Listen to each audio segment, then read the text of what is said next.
मोक्षमार्गस्य नेतारम् भेत्तारं कर्मभूरताम्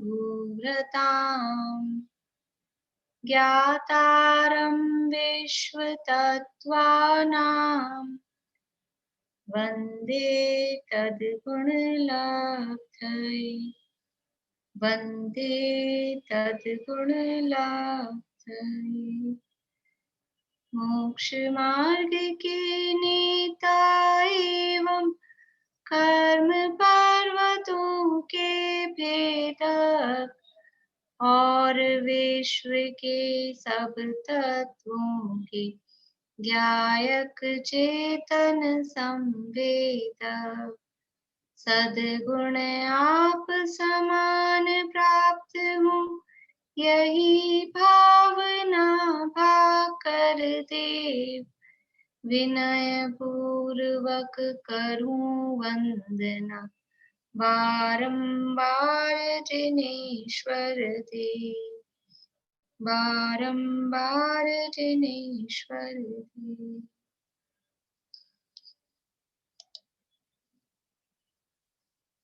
तत्पार सूत्र नामक महाशास्त्र है और इसके 6वें अध्याय की चर्चा अपनी चल रही है।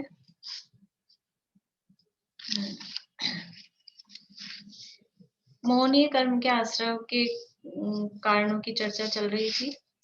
उसमें से मोहनीय कर्म के 2 भेद हैं, दर्शन मोहनी और चारित्र मोहनी। दर्शन मोहनी के आश्रय के कारणों की चर्चा हुई और अब चारित्र मोहनी के आश्रय के कारणों की चर्चा चल रही है। चारित्र मोहनी कितने प्रकार का? चारित्र मोहनीय कर्म वो कितने प्रकार का है? बोलिए निशी जी। आपकी आवाज नहीं आ रही।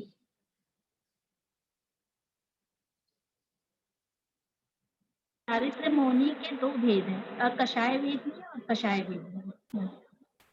ठीक है, और फिर टोटल 25 है, 9 है कषाय वेद में और 16 है कषाय वेद। बोलो। ठीक है, नहीं बस बढ़िया।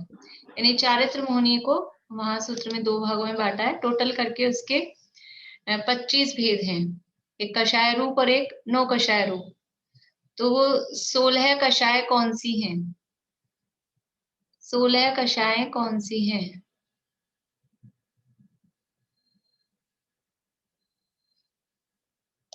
कुसुम जी अजमेरा बोलिए।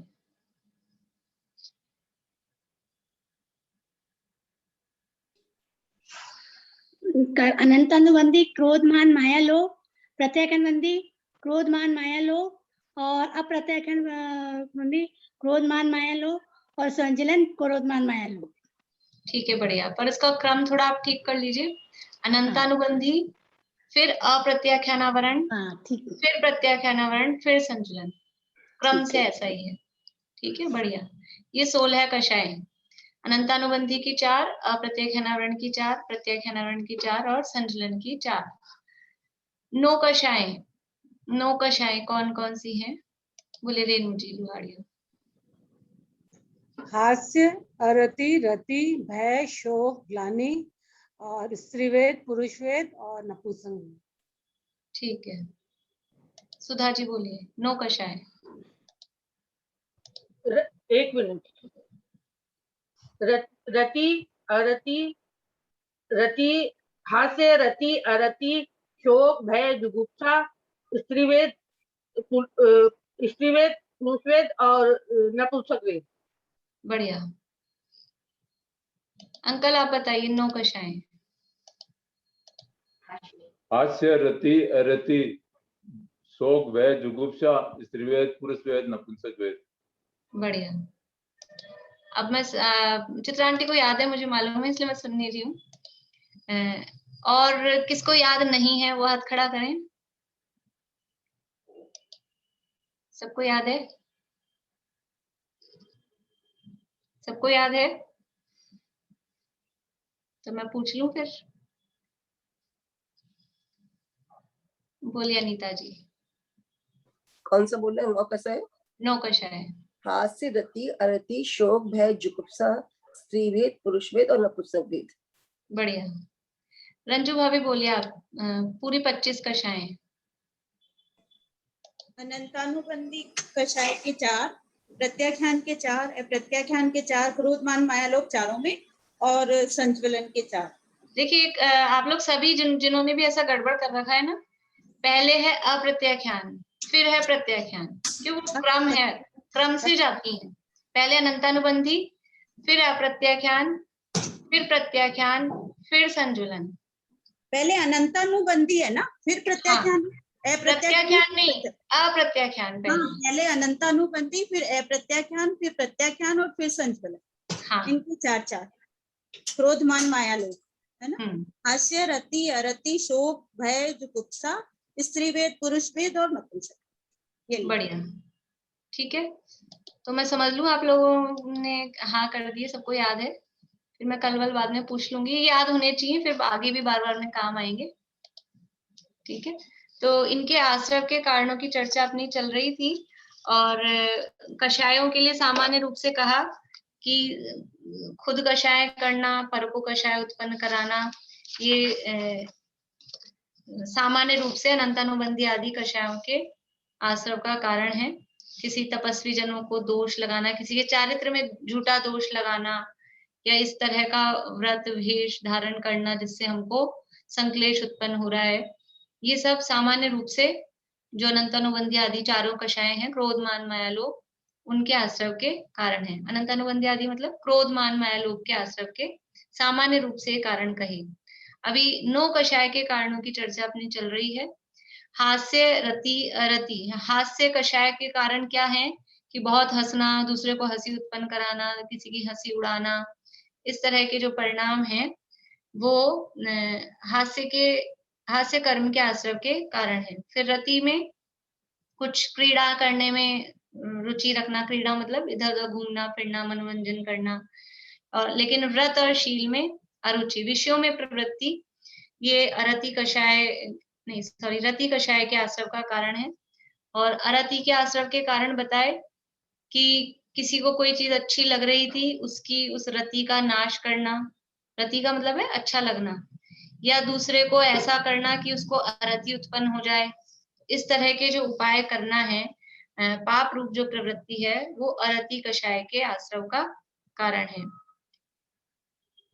फिर है शोक, दूसरे को शोक पैदा करना, दूसरे, ये शोक का हो गया था अपना, शोक का नहीं हुआ था, ठीक है, तो शोक से अपने को लेना है। शोक यानी दुख, संताप, इस तरह का जो परिणाम है वो शोक कहलाता है।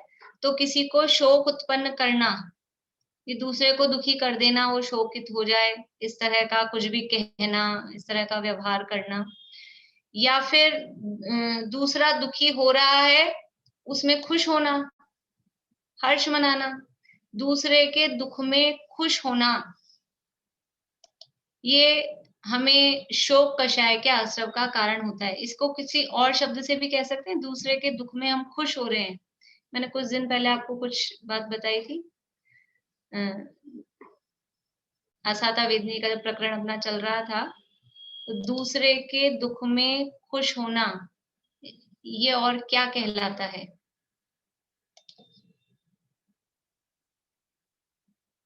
कौन बताना चाह रहे हैं?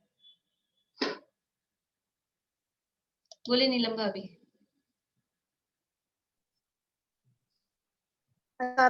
शायद मायाचारी भी कहेंगे इसको। नहीं, सुमन जी बोलिए। रौद्र ध्यान। बढ़िया, रौद्र ध्यान, दूसरा दुखी हो रहा है और हम खुश हो रहे हैं, तो ये क्या है? ये रौद्र ध्यान, पापों में आनंद मानना, दूसरा दुखी हो रहा है यानी उसकी हिंसा हो रही है, अंदर उसका मन दुखी हो रहा है, ये हिंसा हुई और उसमें हम खुश आनंद मना रहे हैं, तो ये रौद्र ध्यान है। रौद्र शब्द होता है मतलब खोटा, भयानक, ऐसा।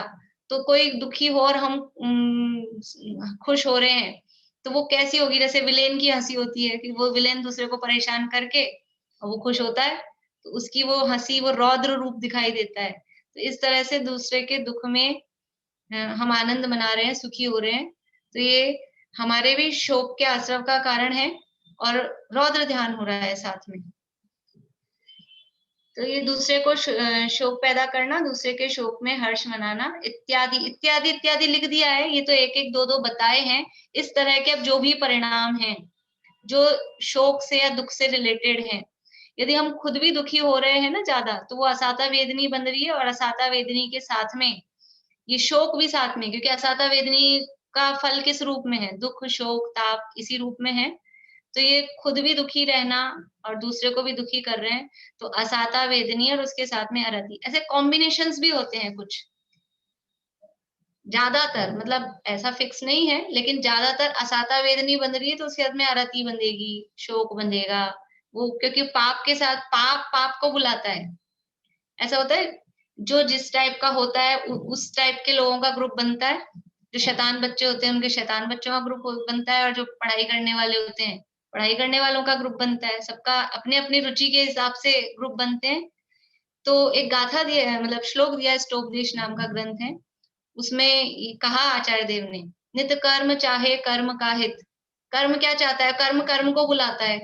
वो अपना ही हित चाहेगा, मेरी मेजोरिटी बढ़े, तो कर्म अपना हित चाहता है। तो वो जिस टाइप का कर्म बंध रहा है, पाप रूप अशुभ रूप कर्म बंध रहे हैं, तो अशुभ अशुभ कर्मों को बुलाते हैं। ज्यादातर ऐसा होता है, 100% ऐसा नहीं है, क्योंकि पाप के साथ में पुण्य भी बंधता है, उसका निषेध नहीं है, लेकिन ज्यादातर ऐसा होता है। तो ये असाता वेदनी बंध रही है, उसके साथ में अरति, उसके साथ में शोक, ऐसा ये साथ साथ में बंधते हैं। तो इनके कारण भी कुछ कुछ मैच होते हुए से दिखते हैं अपने को। इसके बाद में है शोक के बाद में भय। भय मतलब डर लगता है, डरना। उसके आश्रव का कारण क्या है? स्वयं के भय रूप भाव रखना, खुद डरे हुए ही रहना, न जाने क्या होगा, न जाने क्या होगा, हर समय डर डर मतलब ऐसा डरपोक बनाए रहना, डरे हुए ही रहना हर समय। सड़क पे निकले ही नहीं, पता नहीं क्या हो जाएगा, कहीं एक्सीडेंट नहीं हो जाए, ना खुद निकले, ना बच्चों को निकलने दें, ना कोई कि पता नहीं, बहुत ट्रैफिक हो चलता है, बहुत एक्सीडेंट होते हैं, तो ऐसे डरे डरे ही रहना। इसका मतलब क्या करें? आए जाए नहीं कहीं, तो ऐसा नहीं। या और भी कुछ भी बातें, अभी जो बीमारी फैल रही है, तो हर चीज में सावधानी रखना अलग बात होती है, और डरे हुए रहना वो अलग बात होती है। डर के मारे कुछ भी काम नहीं करना, भय अंदर से, वो एक अलग चीज है। और हम सावधानी रखते हैं, वो सावधानी रखना वो डरना नहीं है, सावधानी तो रखी जाएगी, लेकिन डरा डरा सा ही हर समय रहना, तो वो भय कषाय के आश्रव का कारण है। तो खुद डरे हुए रहना और दूसरों को भय उत्पन्न कराना। अब वो बच्चे गेट के पीछे छुप जाते हैं और फिर क्या करते हैं? कोई आ रहा हो तो भौं, ये क्या किया? ये दूसरे को डर उत्पन्न कराया, और फिर वो खुश होते हैं। आप डर गए तो खुश होते हैं। तो ये जो है वो भय के आश्रव का कारण है। तो बच्चों की प्रवृत्ति है इस तरह से। अब हम लोग घर गृहस्थी में रहते हैं तो बच्चों को डर उत्पन्न कराते हैं। बच्चों को डराते हैं कि नहीं डराते हैं? जल्दी से दूध पी लो, नहीं तो वो आ जाएगा, ये आ जाएगा। छोटे बच्चों को इसी तरह से डराते हैं। तो ये सब है, हम डरा रहे हैं, यद्यपि हमारा प्रयोजन वो समझ लो फाइन है, वो हमारा उद्देश्य अच्छा है कि हम उसको दूध पिलाना चाहते हैं, हम उसको पढ़ाई करवाना चाहते हैं, लेकिन फिर भी आश्रव तो हो रहा है। हाँ, उसमें फिर अनुभाग में फर्क पड़ सकता है, हमारा उद्देश्य अच्छा है, फेयर है, तो लेकिन आश्रव होता है। दूसरों को डरा रहे हैं, उससे भय कषाय का आश्रव हो रहा है। खुद डर रहे हैं, उससे भी भय कषाय का आश्रव होता है। तो ये हो गई 6 कषाय: हास्य, रति, अरति, शोक, भय। अभी जुगुप्सा, छठी है जुगुप्सा। जुगुप्सा का मतलब है ग्लानि का परिणाम। ग्लानि का परिणाम, किसी भी चीज को देख के घिन आती है, जैसे ऐसे मुंह बिगाड़ते हैं अपन, वो गंदगी देख ली, मलमूत्र देख लिया, वॉमिटिंग देख ली, तो वो जो परिणाम होता है, जो भाव, जो एक्सप्रेशंस हमारे होते हैं, वो कहलाते हैं जुगुप्सा। तो उसके आश्रव के कारण क्या है कि भली क्रिया आचार के प्रति ग्लानि आदि के परिणाम होना, सो जुगुप्सा कर्म के आश्रव का कारण है। किसी भी चीज को देख के जितनी ज्यादा हमारे ग्लानि के परिणाम होते हैं, तो हमारे जो जुगुप्सा कर्म का उदय आया है, उससे वो ग्लानि के परिणाम हो रहे हैं। और अब फिर से आप वो ग्लानि के परिणाम करके फिर से वो ग्लानि वाला ही कर्म हम बांध रहे हैं। तो वो किसी भी वस्तुओं को देखकर ऐसा कैसा है, ये कैसा है, किसी के कलर को देख के, किसी के रंग रूप को देख के, किसी के नेचर को देख के, जो जैसा है वो वैसा है, उसको देखकर हम अपना मुंह बिगाड़ते हैं, हम अपने परिणाम खराब करते हैं। उसे उसका तो कुछ नहीं होता है, हमारे ही कर्म का आश्रव जरूर होता है। तो कोई भी वस्तु जैसे उसको हम वस्तु देखें ना, ये एक वस्तु है। सुगंध भी पुद्गल का परिणमन है और दुर्गंध भी पुद्गल का परिणमन है। जो अच्छी मिठाई दिखाई दे रही है वो भी पुद्गल का परिणमन है, और जो विष्टा रूप दिखाई दे रही है, गंदगी रूप दिखाई दे रही है, कीचड़ दिखाई दे रहा है, वो भी पुद्गल का परिणमन है। यदि हम ऐसा वस्तु स्वरूप विचार करें, वो जो लाइन आती है ना मेरी भावना में, वस्तु स्वरूप विचार खुशी से सब दुख संकट सहा करें, तो वस्तु स्वरूप का विचार का मतलब क्या है कि ये दोनों एक वस्तुएं हैं, और उसमें मूल वस्तु क्या है, मिठाई में और कीचड़ में मूल वस्तु क्या है, मूल वस्तु तो पुद्गल है, ये भी पुद्गल है, ये भी पुद्गल है, सोना है तो भी पुद्गल है, लोहा है तो भी पुद्गल है। यदि हम ऐसा ये उसकी वस्तु का विचार करें वास्तव में क्या है, तो फिर राग द्वेष नहीं होंगे, ये भी पुद्गल, ये भी पुद्गल। गोरा रंग वो भी शरीर का पुद्गल का ही है, और काला रंग हो तो वो पुद्गल का ही है। तो काले व्यक्ति को देख के घृणा का भाव, और गोरे व्यक्ति को देख के कुछ बढ़िया लग रहा है, रति का भाव, वो भाव निकल जाते हैं, क्योंकि ये शरीर का रंग है। और ये जो स्पर्श रस गंध वर्ण है, ये पुद्गल के गुण है। ये मेरे गुण है क्या, जीव के गुण है क्या? जीव में ये पाए नहीं जाते हैं। तो ऐसा विचार करें तो वो उस तरह के आश्रव हमें नहीं हो। लेकिन हम वो वस्तुओं को देखकर वो ग्लानि करते हैं, उनमें राग द्वेष करते हैं, तो बराबर ये कर्म बराबर बंधते रहते हैं। और इसी तरह लिए हमारा एक साइकिल बना हुआ है, एक चक्र बना हुआ है, क्योंकि वो हमने परिणाम किए, उससे कर्म बंधा, वो उदय में आया उसी रूप में, उसने वो फल दिया, फिर से हमने वैसे ही परिणाम कर लिए, फिर से वैसा ही कर्म बन गया, फिर से वैसा ही उदय में आ रहा है। तो ये चक्र चल रहा है, और इस चक्र को हम तोड़ सकते हैं। ऐसा नहीं कि अभी तो चक्र चल गया तो अब क्या करें, कि वो कर्म का उदय आता है, पर उस कर्म के उदय में वैसे के वैसे भाव करना वो जरूरी नहीं है। कि क्या बात करते हैं, अब वो क्रोध कर्म का उदय आता है तो हमको गुस्सा आता ही है, लेकिन ऐसा नहीं है। क्योंकि हमको दिखे ना बहुत सारे लोग ऐसे कि जिन्होंने इस चक्र को तोड़ा है। इतने सारे मुनिराज हैं, इतने सारे अरहंत भगवान हुए हैं, सिद्ध भगवान हुए हैं, वो इस चक्र को तोड़कर ही हुए हैं। इसलिए हम भी इस चक्र को तोड़ सकते हैं। कर्म का उदय आए तो वैसे के वैसे हम भाव करें, कषाय करें, ये आवश्यक नहीं है। तो ये 6 हो गई, हास्य, रति, अरति, शोक, भय और जुगुप्सा। अब है 3 वेद, स्त्री वेद, पुरुष वेद और नपुंसक वेद। तो यहाँ सबसे पहले स्त्री वेद के आश्रव के कारण बता रहे हैं। झूठ बोलने का स्वभाव होना। अब ये हमको जानना बहुत समझ लीजिए कि अपनी बात जैसे आ रही है कि हमारे स्त्री वेद का उदय अभी चल रहा है, तो कैसे परिणाम हमारे हुए होंगे। झूठ बोलने का जिनका ज्यादा नेचर होता है उनको स्त्री वेद का आश्रय होता है। अब ये तो जो आ गया ना, जो उदय है, वो तो उसमें तो अभी अपन कुछ नहीं कर सकते, लेकिन भविष्य के लिए उसके लिए अपन सावधान हो सकते हैं। ये तो जो सामने आई गया, खुल गया है माल, तो उसमें तो अपन क्या करें, लेकिन जो भी पैक है, मतलब भविष्य की जो बात है, उसमें हम जरूर अपने परिणामों को सुधार सकते हैं। तो झूठ बोलने की यदि हमारी नेचर मतलब जरा सी बात में ही झूठ बोलते हैं, कोई प्रयोजन नहीं होता है, लेकिन नेचर बन जाती है कि सीधे सीधे सही सही बोलना ही नहीं। ऐसी जो नेचर होती है वो स्त्री वेद के आश्रव का कारण है। तो झूठ बोलने का स्वभाव होना। दूसरा है मायाचार में तत्पर रहना, बहुत मायाचारी। और झूठ और मायाचारी ये समझ लो सहेलियां हैं, क्योंकि मायाचारी व्यक्ति वो झूठी बोलेगा, और जो झूठ बोलेगा वो मायाचारी किए बिना झूठ चलेगा नहीं। मायाचारी किसे कहते हैं, मायाचारी किसे कहते हैं, और वो शाम की क्लास में आएगा जब आएगा, अभी तो आइडिया कर लें अपन। मायाचारी किसे कहते हैं?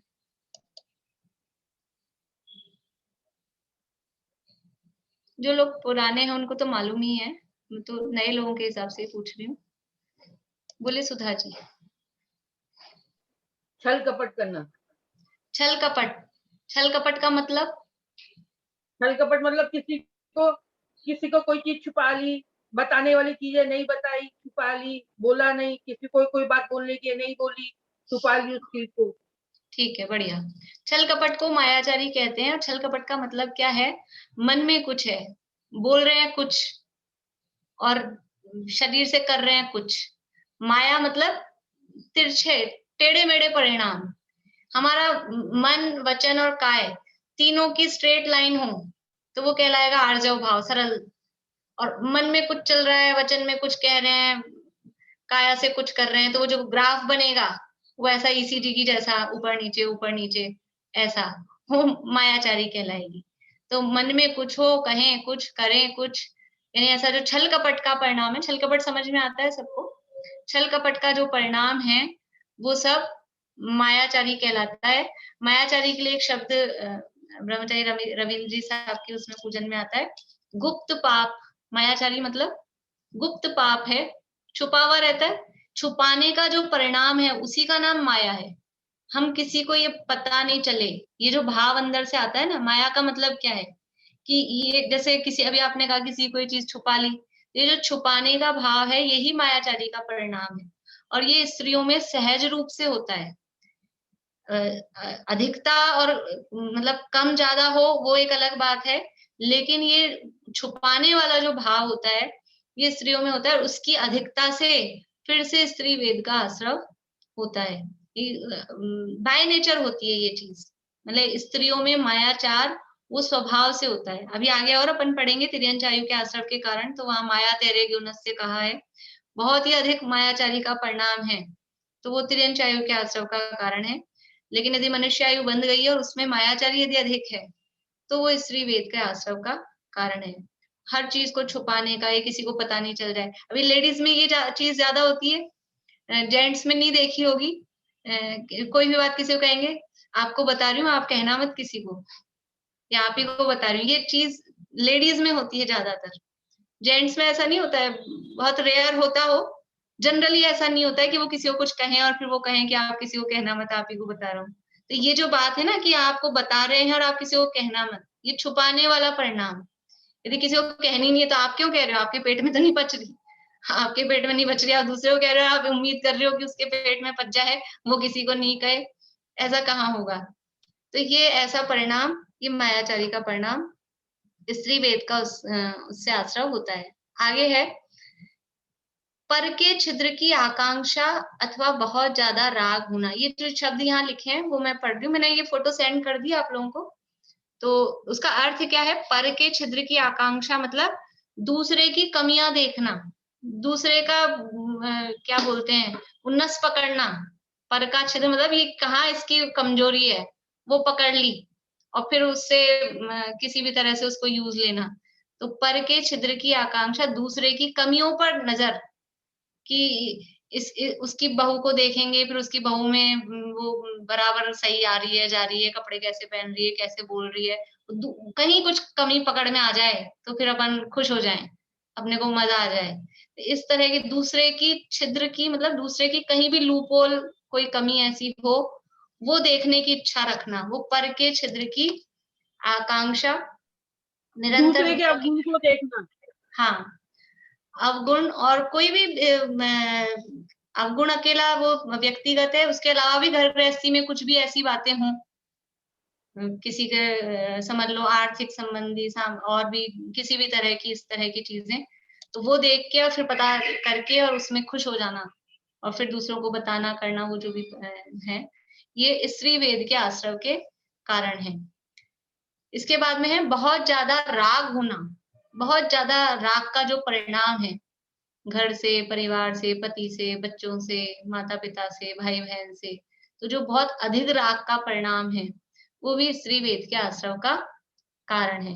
इस तरह से ये 3-4 कारण यहाँ बताए हैं, लेकिन उसमें प्रमुख कारण वही है, मायाचारी का जो परिणाम है, झूठ बोलने का, मायाचारी का छुपाने का जो परिणाम है, वो स्त्री वेद के आश्रव का कारण है। ये मैं कह रही थी स्त्रीवेद के आश्रव के तो ये सब कारण है, पर अब जब स्त्री बन गए और फिर यही सब हमारे में, यही सब आदतें हैं जैसे स्त्रियों में नॉर्मली, तो फिर वो तो कंचन होता है। इसीलिए अभी ये ज्ञान हो गया तो नहीं, कुछ स्त्रियों में कम भी होती हैं, पर अब ये ज्ञान होने के बाद में, जैसे आरिका माता जी हैं, वो भी स्त्री हैं, लेकिन उनमें भी ये चीजें पाई जाएंगी, पर अब वो किस यानी उसकी जो शक्ति होगी या वो उनकी जो अधिकता होगी वो कितनी पतली है, और हम लोगों में सामान्य स्त्रियों में जो पाया जाएगा वो मायाचार का परिणाम वो बहुत ज्यादा होगा। तो हमने अब ये सीख लिया है, समझ लिया है, तो अब हम ये देखें कि हमारे जीवन में यदि इस तरह के परिणाम हैं, अधिक हैं, प्रचुर मात्रा में हैं, तो उनको कम करें, और कम भी हैं और हमारी पकड़ में आते हैं तो उनको और रिड्यूस करें, उनको और कम करने की कोशिश करें। नहीं, मेरा मैं कहना चाह रही हूँ बाय नेचर, जैसे ये बाय नेचर आप कह रहे हैं ना, बाय नेचर होता है, तो ये हमने पूर्व जन्म में कुछ आश्रम इस तरह के किए तो अब बने, और फिर हमारे बाय नेचर वही चीज कंटिन्यू हो रही है ना। हाँ, तो वो बाय नेचर तो हो रही, वही मैं कह रही हूँ कि बाय नेचर तो हो रही है, लेकिन अब आगे के लिए हम इसको, वो जो थोड़ा सा बाय नेचर में, जैसे हम अनुभाग पढ़ते हैं ना, एकदम मंद अनुभाग भी आए और एक तीव्र अनुभाग भी आए, एक समझ लीजिए अमृत जैसा मिठास, मिश्री जैसा मिठास, और एक गुड़ जैसा मिठास। तो वो जो फर्क है, या इधर से पाप प्रकृतियों में अपन लें तो नीम जैसा कड़वापन और एक हलाहल जहर जैसा कड़वापन। तो अभी हमारे वो हलाहल जहर जैसा तो हम अनुभाग नहीं मानते, अब वो बाय नेचर जो चल रहा है उसको हम नीम जैसा तो कर सकते हैं, उसमें कमी तो कर सकते हैं, बाकी फिर वो जो बाय नेचर जितना रहेगा वो तो पर्यायगत योग्यता है, उसमें हम नहीं कर पाएंगे कुछ। बोलिए चित्रा आंटी। और एक और सबसे बड़ा उपाय क्या है कि यदि हमको आगे स्त्री नहीं बनना है तो क्या करें? पता है किसी को सीक्रेट कि स्त्री नहीं बनना है तो क्या करें? सम्यक दर्शन प्राप्त कर लिया जाए, क्योंकि सम्यक दृष्टि जीव कभी भी स्त्री नहीं बनता, उसको स्त्री वेद का आश्रय नहीं होता। तो सम्यक दर्शन प्राप्त कर लिया जाए तो अब जब तक सम्यक दर्शन मेंटेन ही रहेगा तो आगे कभी भी फिर स्त्री नहीं बनेंगे। अब बन गए, जो गलती हो गई वो हो गई, लेकिन अब हम ये स्त्री नहीं बनेंगे, ऐसा हम संकल्प करें।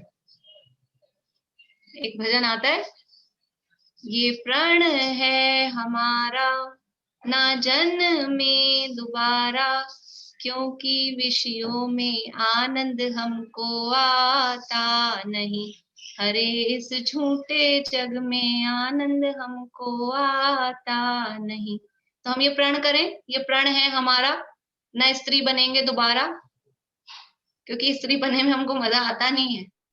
हम स्त्री और पुरुष कुछ भी नहीं बनेंगे, हमें तो स्त्री पुरुष से रहित जो अपनी अवस्था है उसको प्राप्त करना है। बोलिए चित्रा आंटी।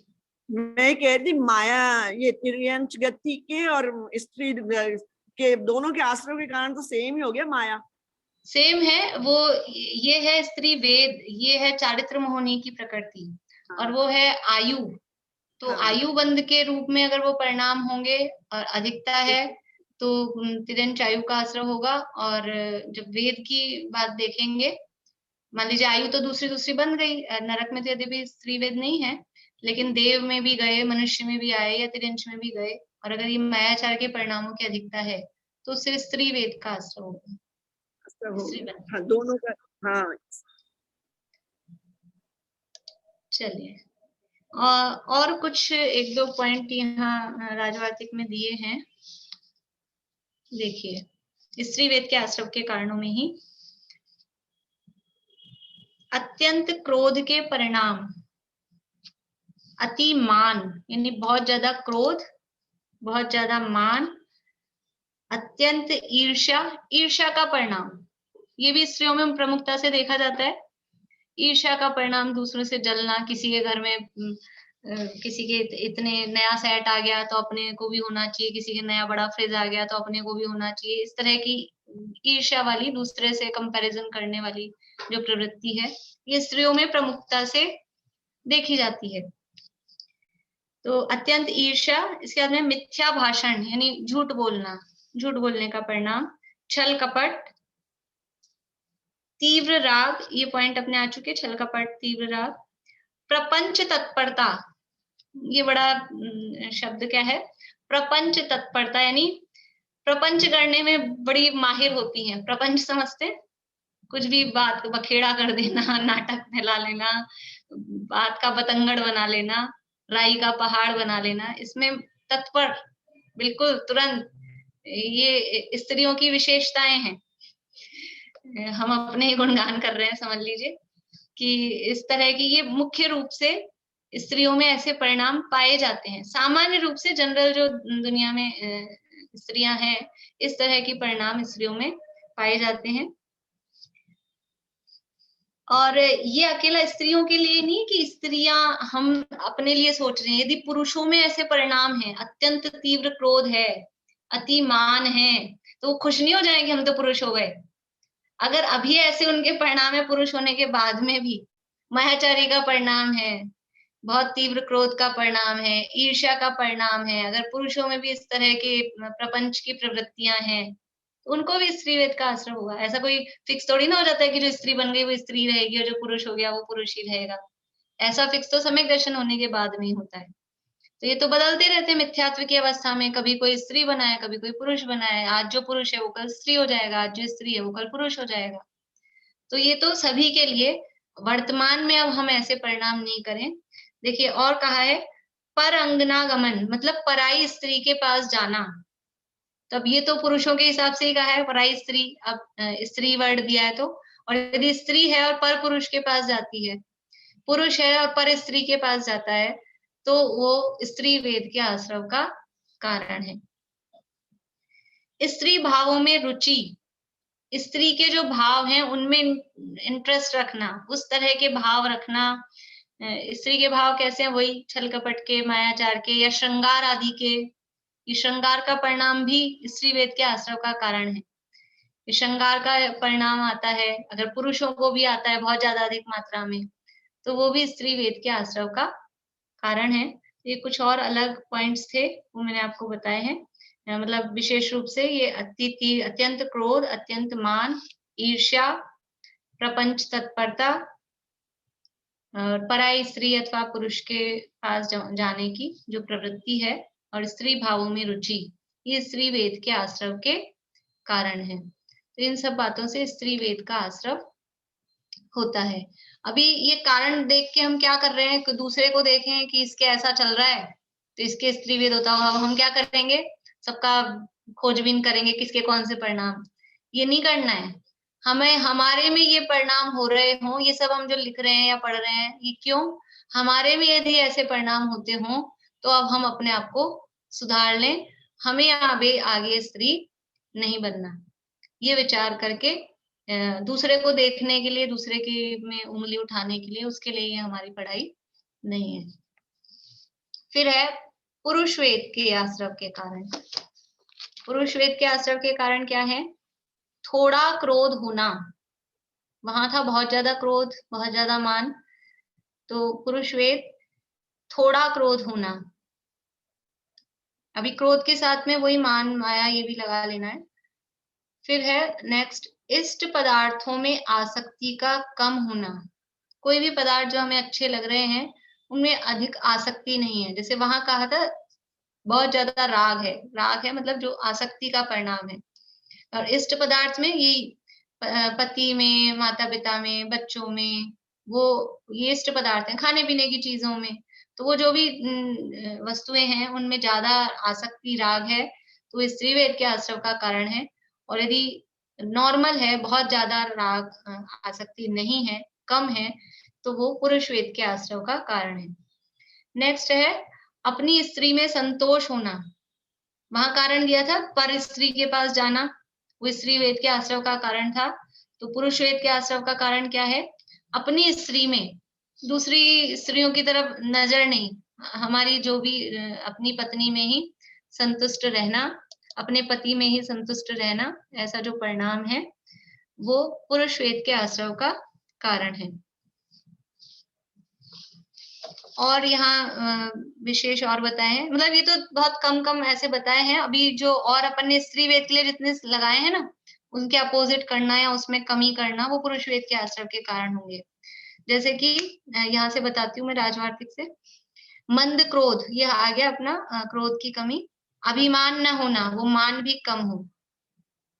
कुटिलता न होना, मायाचारी भी, देखिए बिल्कुल ही किसी के नहीं होगी। पुरुषों में बिल्कुल ही मायाचारी नहीं होती है, या बिल्कुल ही क्रोध मान नहीं होता है, ऐसा तो कोई भी जीव नहीं। संसारी है तो कषाय तो है ही है, लेकिन बात चल रही है अधिक मात्रा की और एक कम मात्रा में। तो स्त्रियों में वो विशेष रूप से अधिक दिखाई देते हैं मायाचारी वगैरह, और पुरुषों में भी होता है लेकिन उतना अधिक नहीं होता है। या हम गतियों की तरफ से देखें तो तिर्यंचों में माया दैर्घ्योन्नत से कहा है, तो तिर्यंचों में मायाचारी की अधिकता है, देव मनुष्य नारकियों में नहीं है, ऐसा नहीं है। जितने भी संसारी जीव हैं सब में ही सारी कषाएं हैं, लेकिन यहाँ अंतर किस चीज में है कि किस में ज्यादा है और किस में कम है, वो अंतर यहाँ बता रहे हैं। तो मंद क्रोध है, अभिमान कम है, कुटिलता नहीं है, मायाचारी कम है, निर्लोभ भाव, लोभ नहीं है। अब वहां अपन ने लोभ शब्द नहीं देखा था, यहाँ वो स्त्री वेद में वो भी लगा सकते हैं कि लोभ की अधिकता है तो स्त्री वेद का आश्रय होगा, और लोभ की कमी है, निर्लोभ भाव है। संतोष वृत्ति, लोभ का अपोजिट क्या होता है? संतोष, जो है जितना है उसमें संतुष्ट है। और लोभ का मतलब क्या है? और मिल जाए, और मिल जाए, और मिल जाए, ये लोभ कहलाता है। तो निर्लोभता का परिणाम है संतोषी वृत्ति है, वो पुरुष वेद के आश्रव का कारण है। अल्प राग, राग में कमी है, बहुत ज्यादा राग, अति आसक्ति वाला राग नहीं है, वो कहलाता है अल्प राग। स्वदार संतोष, अपनी पत्नी में संतुष्ट रहना। ईर्ष्या रहित भाव, ईर्ष्या की कमी, ईर्ष्या नहीं होना, वो पुरुष वेद के आश्रव का कारण है। और स्नान, गंध, माला, आभरण आदि के प्रति आदर न होना, वो जो श्रृंगार का भाव, यदि श्रृंगार का भाव है वो स्त्री वेद के आश्रव का कारण है। और श्रृंगार आदि, गंध, माला, आभरण मतलब आभूषण पहनना, कुछ सुगंध लगाना, माला वगैरह पहनना, वो पुराने जमाने के हिसाब से लिखा है, तो वो तो ओरिजिनल रियल चलते थे ना, रियल कोई गंध मतलब सुगंध के लिए मालाएं वगैरह, आभूषण वगैरह। अभी समझ लो वो सारे आर्टिफिशियल जो भी आते हैं, डीओ वीओ, परफ्यूम और जो भी श्रृंगार के जितने भी साधन हैं, जो भी कुछ है, यदि बहुत ज्यादा उनमें रुचि है, पुरुष भी हैं और बहुत ज्यादा इसमें ही आसक्त रहते हैं अपने श्रृंगार के प्रति, तो वो सब स्त्री वेद के आश्रव के कारण है। आजकल पुरुषों के सलून वो बहुत चलते हैं, पहले तो बहुत कम होते थे, वो खाली कटिंग के लिए जाना है, और अब तो जैसे पार्लर स्त्रियों के हैं वैसे पुरुषों के हैं। तो यानी समझ लें कि वो आगे, अभी तो पुरुष बन गए हैं लेकिन बाद में क्या होगा, वो स्त्री वेद के आश्रव के कारण है कि बहुत ज्यादा श्रृंगार के प्रति रुचिवान है, आसक्ति है, वो स्त्री वेद के आश्रव का कारण है। तो ये सब हो गए पुरुष वेद के आश्रव के कारण, ठीक है। अब है नपुंसक वेद।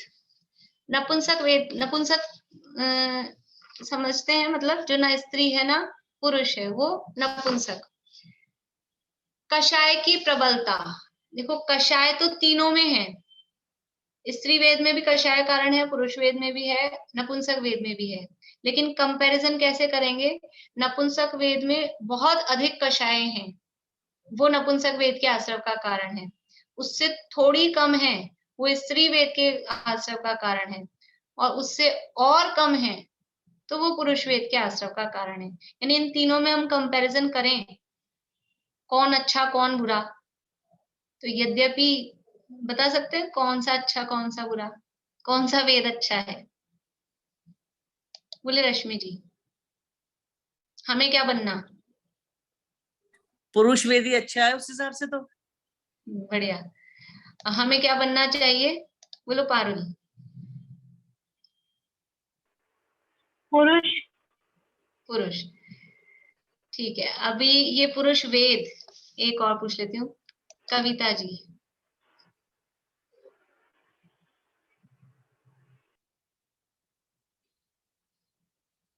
चलिए अनम्यूट नहीं हो रहा है, बोलिए आंटी। मुक्त होना भाभी है। बढ़िया, बोलिए कविता जी। तो पढ़ना चाहिए, पुरुष बन के सम्यक धारण करने चाहिए, मुनि व्रत धारण करके हमें मोक्ष की प्राप्ति करनी चाहिए। ठीक है, बढ़िया। देखिए हम ऐसा देखते हैं वेदों में तो पुरुष वेद अच्छा दिखाई देता है, पुरुष वेद से फिर मोक्ष की प्राप्ति होती है, लेकिन वास्तव में हमें कौन सा वेद चाहिए? हमें ये वेद है, ये कौन से कर्म के भेद, कौन से कर्म की बात चल रही है? कौन से कर्म की बात चल रही है? बोलिए रजनी जी, कौन से कर्म की बात चल रही है? वेदनी कर्म की। वेदनीय कर्म की, अरे नहीं नहीं नहीं, नहीं। शीला भाभी, कौन से कर्म की बात चल रही है? नाम कर्म की। नाम कर्म की, अरे वाह। शशि जी? अघातिया कर्म के हिसाब से जो मिलता है अपने। अरे ये जो कर्म जिसके आश्रम की चर्चा चल रही है वो कौन सा कर्म है, ये पूछ अच्छा, रही थी। चारित्र मोहिनी। बोली मोनिका भाभी। चारित्र मोहिनी कर्म। बढ़िया। चारित्र मोहनीय, चारित्र मोहनीय मतलब मोहनीय कर्म। मोहनीय कर्म और मोहनीय कर्म किसका भेद है?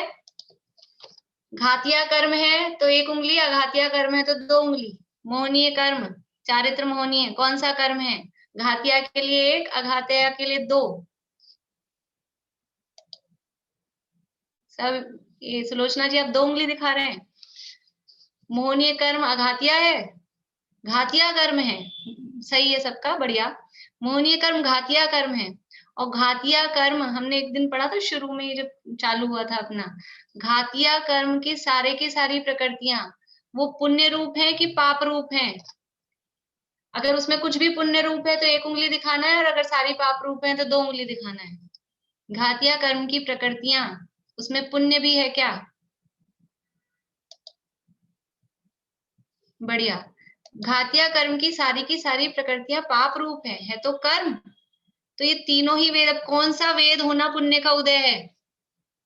पुरुष वेद होना पुण्य का उदय है कि स्त्री वेद होना पुण्य का उदय है कि नपुंसक वेद होना पुण्य का उदय है? कि वेद होना ही पाप ही का उदय है, घातिया कर्म का उदय है, चारित्र मोहनी है। ये चारित्र मोहनी की चल रही है, इसलिए उदय तो पाप का ही है। इसलिए वास्तव में तो कोई सा भी अच्छा नहीं है। हमें तो वेदों से मुक्त रहित होकर अवेद हो जाते हैं, नवे गुण स्थान में पहुंचकर वेदों का अभाव हो जाता है। नवे गुण स्थान से ऊपर अवेद कहलाते हैं। तो हमें तो मुक्त होना है, सिद्ध बनना है, इसलिए कोई भी वेद अच्छा नहीं है। वेद प्राप्त करने की भावना वो अच्छी भावना नहीं है। फिर भी हम कंपैरेटिवली देखते हैं तो वो पुरुष वेद कुमंद कषाय रूप ऐसा दिखाई देता है। तो एक कषाय में किसमें तीव्रता है, किसमें कमी है? तो जो सबसे खोटा वेद है उसमें बहुत तीव्र कषाय है तो उसका असर हो रहा है। फिर जो मीडियम है उसमें थोड़ी मंद है, थोड़ी उससे कम है, तो स्त्री वेद का असर हो रहा है। और कम है, सबसे कम कषाय है तो पुरुष वेद का असर होता है। बोलिए मधु भाभी। मैं ऐसे पूछ रही हूँ कि ये जो वेद है ये अपना पुरुष वेद स्त्री वेद, मेरे को ऐसा ध्यान आ रहा है शायद आपने पहले बताया था कि ये बनने की इच्छा वेद है क्या? ये जैसे पुरुष वेद है तो पुरुष से संबंध बनाने की इच्छा पुरुष वेद है, ऐसा कुछ बताया था नहीं, आपने? तो वो वेद की परिभाषाएं बताती है। यानी पुरुष वेद किसे कहते हैं? स्त्री से रमण करने का परिणाम, उसका नाम पुरुष वेद। अच्छा। और वो पुरुष वेद का उदय होता है तो बाहर में पुरुष का शरीर होता है, पुरुष रूप होते हैं। स्त्री वेद का उदय होता है तो बाहर में स्त्री रूप होते हैं। इसलिए हम उस तरफ से बात करें, परिभाषा वही है। पुरुष के साथ रमण करने का परिणाम वो स्त्री वेद कहलाता है, स्त्री के साथ रमण करने का परिणाम वो पुरुष वेद कहलाता है, और स्त्री पुरुष दोनों के साथ रमण करने का परिणाम वो नपुंसक वेद कहलाता है। मैंने कल या परसों जब भी ये शुरू हुआ था कल, तब बताई थी बात। बोलिए रश्मि जी। आपने कहा कि 10वें गुण स्थान से वेद नहीं रहते हैं, पर वहां तक पहुंचने के लिए पुरुष वेद तो चाहिए ही ना?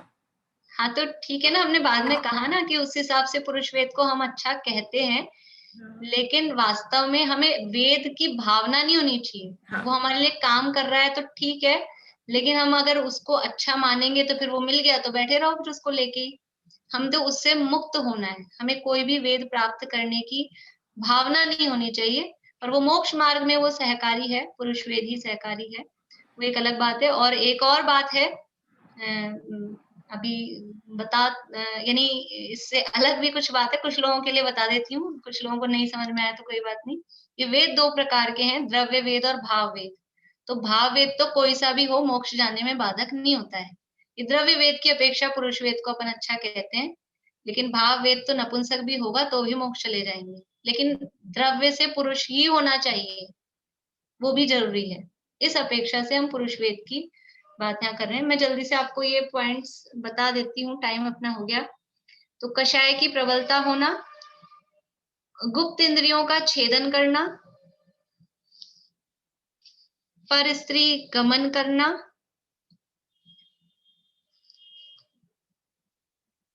गुप्त इंद्रियों का छेदन करना, पर स्त्री गमन करना, और जो शील और व्रतों के धारी हैं ऐसे पुरुषों को की निंदा करना, यानी व्रती लोगों की उनकी निंदा करना, उनको परेशान करना,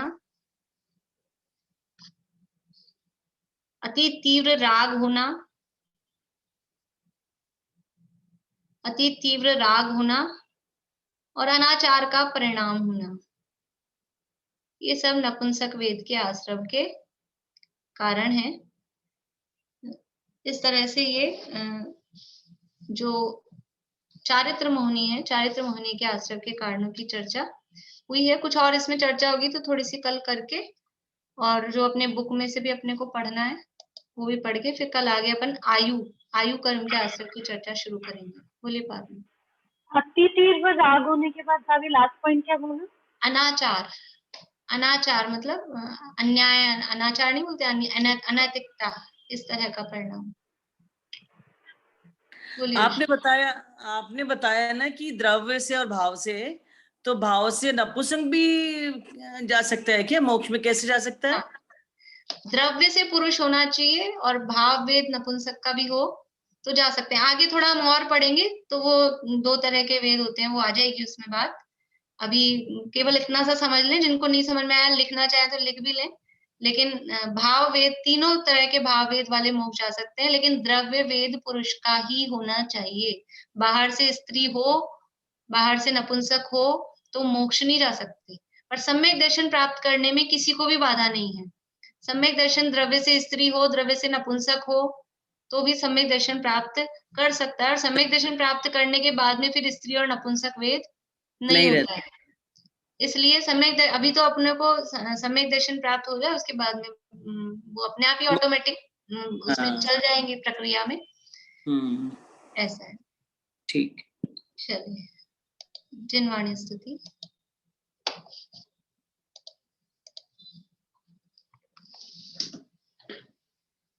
हे चक्रधर जगजीत कर षट खंड को निज वश किया, पर आत्मा निज नित्य एक अखंड तुम अपना लिया। हे ज्ञान घन अरनाथ जिन धन धान्य को ठुकरा दिया, विज्ञान घन आनंद घन निज आत्मा को पा लिया।